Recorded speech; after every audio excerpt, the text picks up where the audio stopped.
teman-teman mahasiswa manajemen, kembali lagi di Brilliant Vol 6.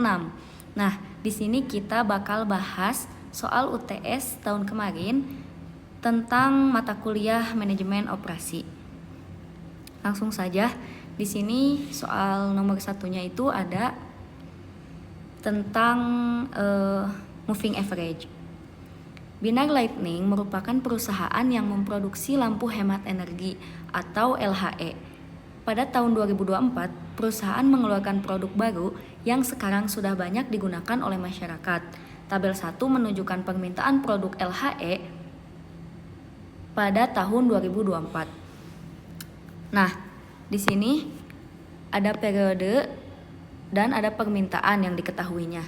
Di sini itu periodenya ada 6. Yang mana periode pertama itu permintaan produk LHE-nya itu ada 4.500.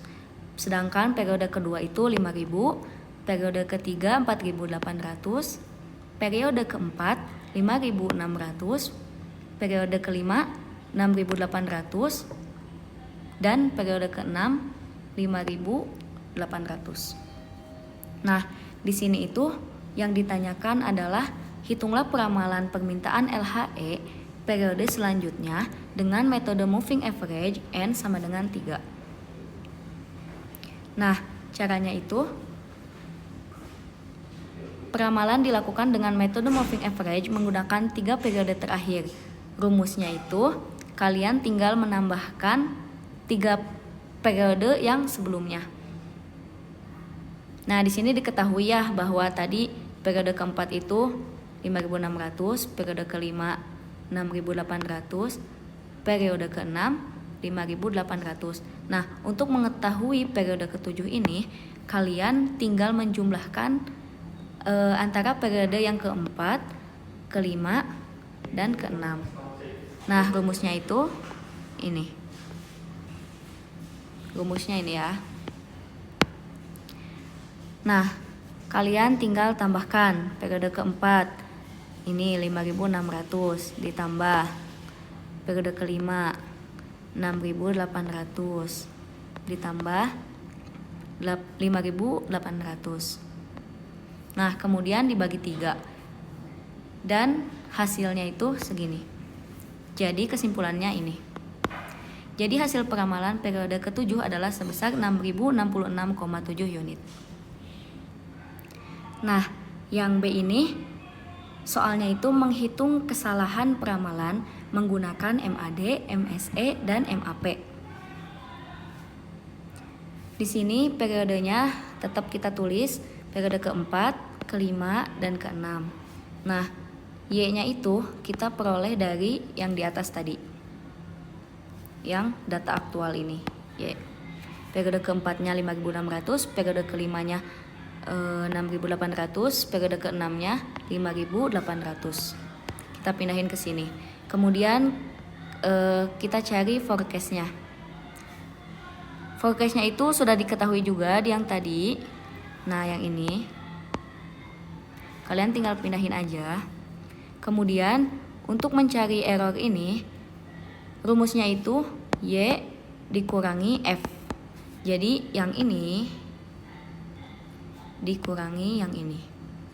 Dihasilkan periode keempat segini 833,3, periode kelimanya 1666,7, periode keenamnya 66,7.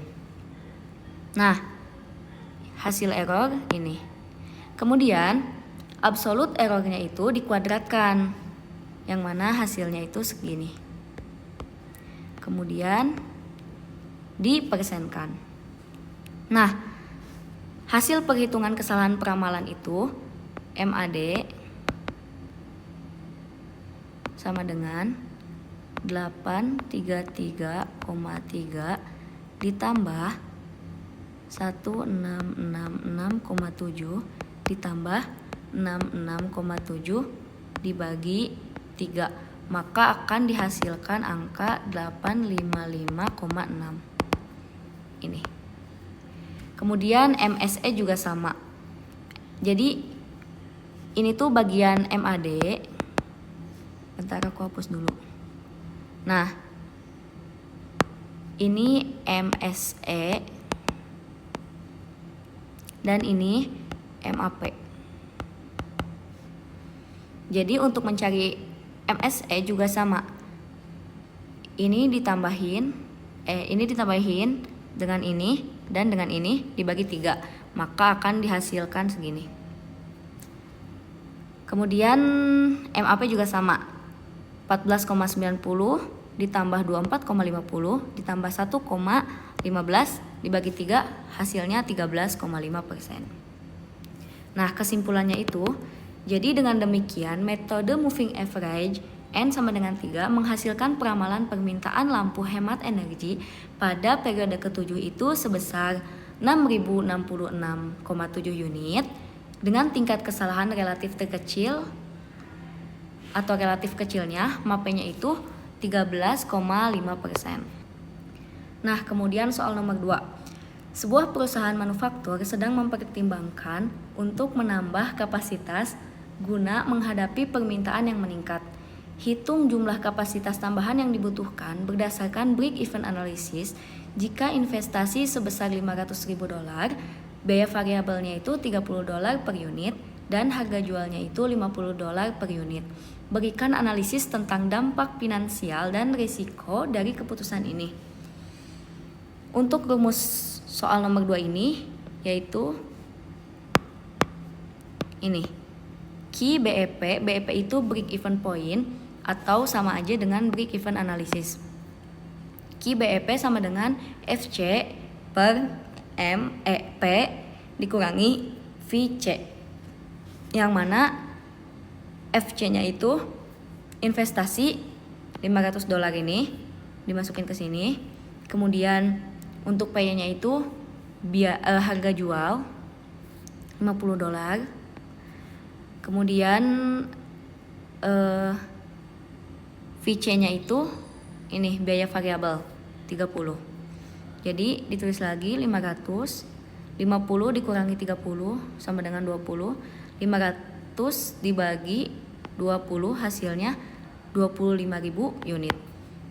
Nah, di sini ada kesimpulannya. Jadi perusahaan harus menjual minimal 25.000 unit produk tambahan agar investasinya itu yang $500 dapat tertutup seluruhnya. Nah, kemudian soal nomor 3. Sebuah perusahaan kabel sedang menganalisis lokasi kantor untuk melatih perakitan, perawatan, dan pengelolaan di training center lokal. CEO perusahaan telah menentukan faktor, bobot, dan nilai dari masing-masing lokasi, yaitu di sini ada faktor-faktornya. Yang mana faktor ketersediaan tenaga kerja itu bobotnya 0,15. Kualitas pelatihan teknik itu 0,10, biaya operasi itu 0,30, biaya tanah dan konstruksi itu 0,15, insentif industri itu 0,20, biaya tenaga kerja itu 0,10. Nah, di sini juga sudah diketahui dari masing-masing kotanya. Kota A, kota B, kota C, dan kota D. Nah, kemudian yang ditanyakan itu lokasi mana yang sebaiknya dipilih perusahaan. Nah, untuk menghitung yang A ini, kalian tinggal mengalihkan antara bobot ini dengan nilai masing-masing kota. Di sini kota A 0,15 dikali 90 sama dengan 13,50. Kemudian bobot yang kedua itu 0,10 dikali dengan 95. 95 itu ini. Hasilnya itu 9,50. 0,30 dikali 80 hasilnya 24,00. 0,15 dikali 60 itu hasilnya 9,00. Kemudian 0,20 dikali 90 itu hasilnya 18,00. Kemudian yang terakhir ini ada 0,10 dikali 75, hasilnya itu 7,50. Nah, kemudian kalian jumlahkan antara yang ini 13,50 ditambah 9,50 ditambah 24,00 ditambah 9,00 ditambah 18,00 ditambah 7,50. Maka hasilnya itu 81,50. Dan lakukan hal yang sama kepada kota B, kota C, dan kota D.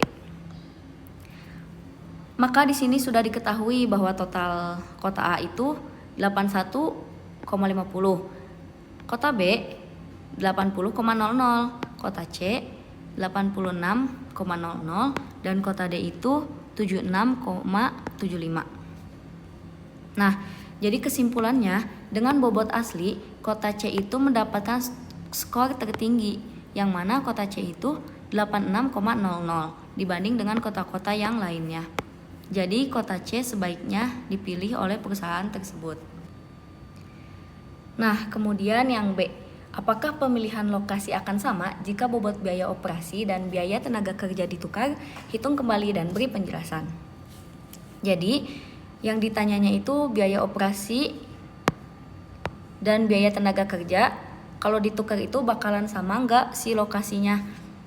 Nah, di sini itu biaya operasi itu bobotnya 0,30, sedangkan biaya tenaga kerja itu 0,10. Nah, kalau bobot antara biaya operasi dan biaya tenaga kerja itu ditukar, apakah pemilihan lokasinya itu akan sama? Nah, kita coba hitung dengan rumus yang sama.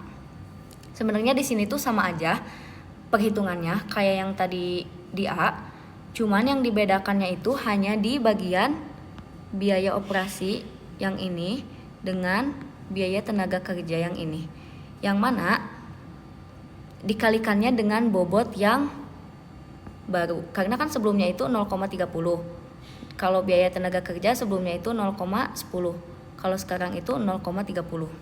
Nah, jadi yang bagian ini tuh biaya operasinya itu 0,10 dikali 80 akan dihasilkan 8,00, yang mana itu merupakan biaya operasi baru. Nah, kemudian yang ini biaya tenaga kerja baru, yaitu bobotnya 0,30 dikali 75, maka akan dihasilkan 22,50. Kemudian dijumlahkan lagi antara 13,50 ditambah 9,50 ditambah 8,00 ditambah 9,00 ditambah 18,00 ditambah 22,50, maka akan dihasilkan 80,50. Nah, ini. Kemudian yang di kota B juga sama. Kemudian kota C juga sama. Dan kota D juga sama. Maka dihasilkan total kota A itu 80,50, total kota B adalah 79,00, total kota C adalah 85,00, dan total kota D adalah 74,75. Maka ditarik kesimpulan, setelah menukar bobot antara biaya operasi dan biaya tenaga kerja, peringkat tidak berubah. Jadi kota C itu masih yang paling tertinggi, yaitu 85,00. Namun nilai absolut semua kota turun sebesar 1 poin karena redistribusi bobot. Perbedaan relatif antara kota juga sedikit berubah dan C itu tetap unggul.